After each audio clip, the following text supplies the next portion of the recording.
Olá pessoal, tudo bem? Vamos mais a uma aula de literatura. Hoje nós vamos estudar um pouco sobre a literatura de informação, Capítulo esse presente no livro didático de vocês. Vamos ver o que é essa literatura de informação, de qual movimento ela fez parte, quais as características e etc.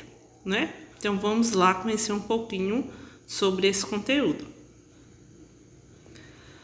Para iniciar, vamos observar essas imagens.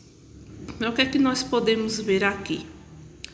Se observarmos na primeira imagem, nós temos a chegada de caravelas, Na segunda imagem, nós temos índios, temos padres rezando diante de uma cruz. E na terceira, nós temos padres conversando com índios. Então, o que é que nós podemos lembrar quando vemos essas imagens? Sim, nós lembramos da época da colonização, do descobrimento e da colonização do Brasil. Então, vamos ver o que é que a literatura de informação tem a ver com esse período histórico? Para iniciar a nossa aula, é importante que a gente saiba que a literatura de informação fez parte de um movimento histórico maior, denominado de quinhentismo, que ocorreu de 1500 a 1601.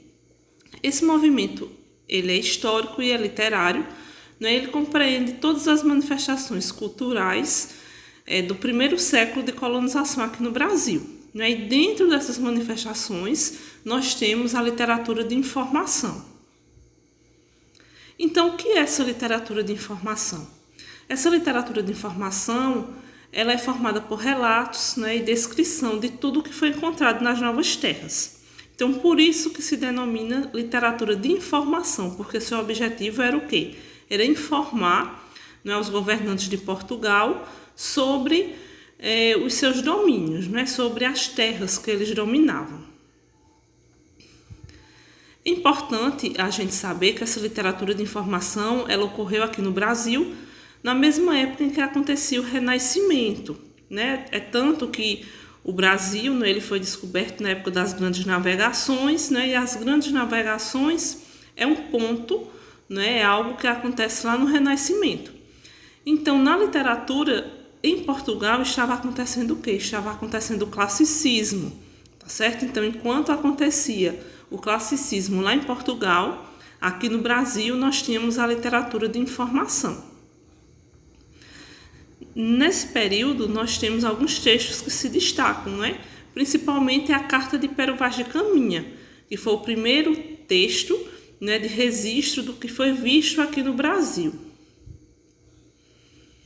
Aqui nós temos um trecho dessa carta, Nesse trecho nós temos a descrição dos habitantes nativos daqui, de algumas de suas características, certo?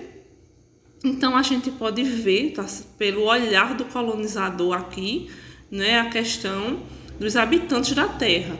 Mas nessa carta nós também vemos descrição da flora, da fauna, tá certo? Então, essa literatura de informação ela é de suma importância, principalmente para historiadores, porque eles têm noção do que foi encontrado pelos portugueses aqui na sua chegada.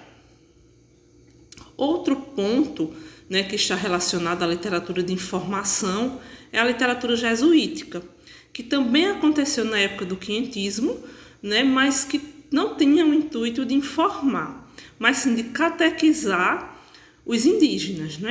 Os padres jesuítas vieram para o nosso território com o intuito de trazer a fé cristã para os povos nativos. Então, para isso, eles produziram poesias, teatros, para que os índios entendessem a mensagem ou as mensagens por eles transmitidas. E nessa literatura jesuítica, nós temos como principal nome o padre José de Anchieta, que ele é conhecido como o apóstolo do Brasil, por ter sido um dos grandes responsáveis pela implementação da fé cristã no nosso país. E também foi um dos fundadores da cidade de São Paulo. Na imagem aqui, Nas imagens nós podemos ver, né, o padre José de Anchieta.